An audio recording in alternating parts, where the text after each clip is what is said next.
What is going on, everybody? Welcome back to the Beaman Build Shop. We're out here every night trying to get stuff done, all the little tasks it takes to build a truck and get this thing done by Whitley, which means I got to put a lot of time in. So what I'm running into right now is I need stuff powder coated. And guess what? The powder coater's 2 weeks, 3 weeks out, and I can't get it done in time. So guess who gets to powder coat it? This guy. I'm no pro powder coater, but I have the stuff, got a little bit of practice, so I'm gonna try and knock it all out. I'll show you guys what I'm doing. It's gonna be a lot of time lapse tonight. I don't think it's that interesting, and I'm definitely no expert to tell you all the tips on powder coating. So I'll show you what it looks like at the end, and you guys can watch along as I struggle bust my way through this powder coat.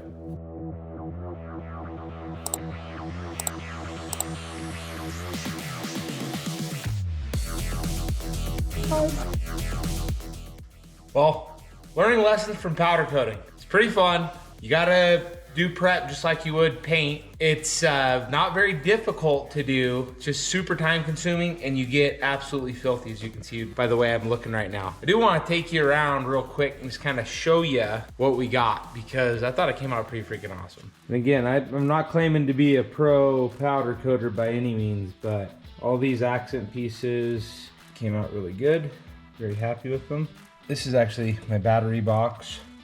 This will be an accent piece we put above the radiator. And this is a fuse box cover, so nice accents all the way around. Some of these are definitely better than others, but they're all accent pieces that'll be down low on the engine. I'm not too worried about it.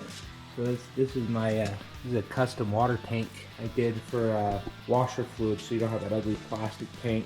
Got timing cover, the fan pulley, ECU bracket, water neck bracket, our oil housing, the shelf cover, and both engine mounts. Should make for some nice accents on side piece, I think. I need to get these bad boys plumbed up. We're gonna be running lines back to both trans coolers. We're gonna be running them in series. So my goal will be to get the lines back. We're gonna be running 8 AN lines, and we're running them up on the frame rail here as tight as we can.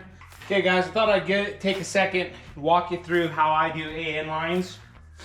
They're pretty simple.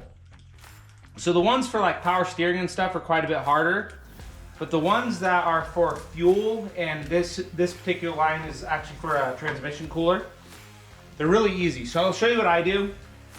So you're gonna get your ferrule. It'll look like this when you get it, okay? So you're just gonna unscrew this in. And you got two pieces. This piece is gonna screw on to your hose, and it'll be reverse thread. So you're gonna go, you know, lefty, tighty, righty, loosey. So it's gonna be backwards from what you normally do. And this will go into it. But I'll show you a little trick I do to make it a little bit easier to get these in, because they can be a bit of a pain. So start off, you want your end to be reasonably clean, not too frayed up. And then we'll go backwards and normal to get it on. And you're gonna screw it in basically until it's seated into the back of this fitting. Okay, so now you can see that's right into the back of the fitting there.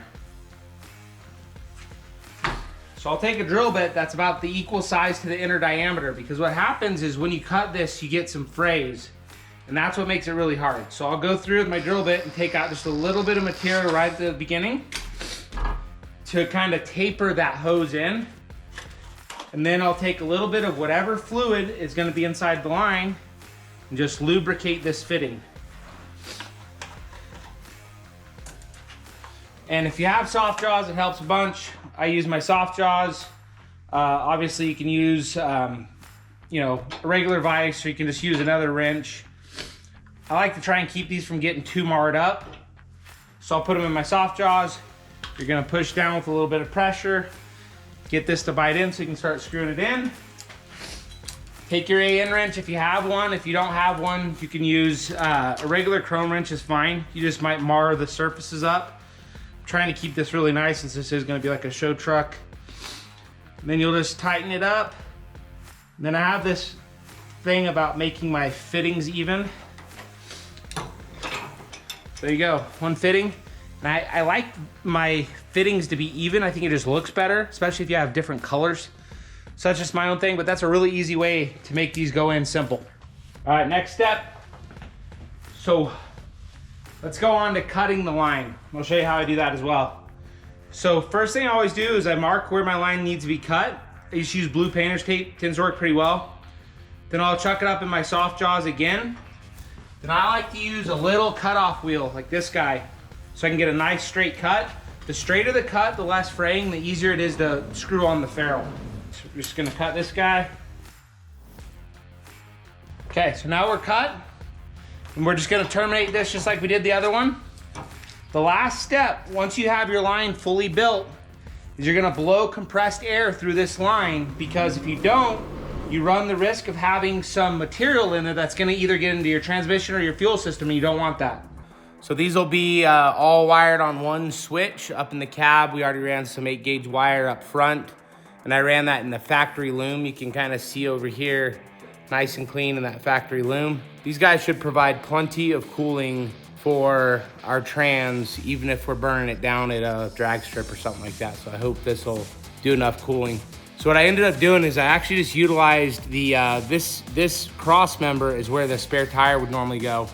So I just cut out those brackets and it made a perfect mounting surface. I just made a couple little L brackets here.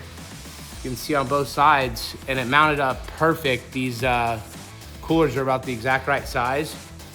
So I'm pretty stoked with how that turned out. So you guys will get to see all that coming in pretty soon. All right, guys, I wanted to show you real quick what we're doing for fuel pickup. So we're gonna be using the FASS 290 titanium fuel pump, and you can do draw straw or you can do a sump. Those are the traditional methods. However, Fleece makes this really cool product called the SureFlo. So this is a traditional style pickup. You can see it has a normal cup, just like the stock one here, except they use 8 AN, so 1/2-inch tubing, and an 8 AN ORB boss that I can connect to. So that 8 ORB is big enough to feed the kind of horsepower we're trying to make. And the cup and the return going to that cup makes it to where you won't have any fuel starvation issues on hard launches. So that's what we're gonna be putting in the tank. Entire front end is done, all the steering. I was able to get a steering brace. We were able to get this guy working with the PSC big bore box. Took a little modification, but nothing too crazy. All the new steering components, new sway bar end links, new brakes. Essentially everything has been rebuilt on the suspension, the brakes, the diffs,